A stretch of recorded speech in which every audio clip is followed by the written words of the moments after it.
Benvinguts una vegada més a l'escola virtual. Avui anem a fer aquesta resta portant-la. 532 menys 78.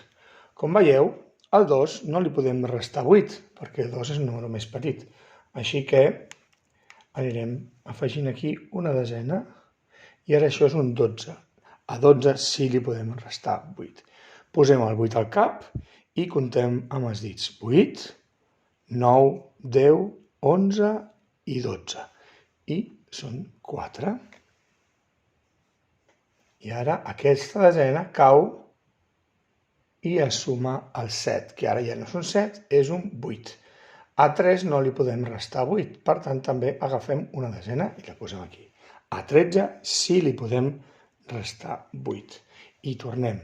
8 al cap i ara comptem amb els dits. 8 al cap, 9, 10, 11, 12 i 13. En total ens hi ha una diferència de 5, ens en portem 5. I aquest 1 cau. No hi ha res, és un 0, 0 més 1, 1. De 1 fins a 5, ara aquesta no és portant, però repetim el mateix procés. De 1 fins a 5, 1 al cap i comencem a comptar. 2, 3, 4 i 5. I per tant dona 454. Espero que hagueu après a fer la resta portant.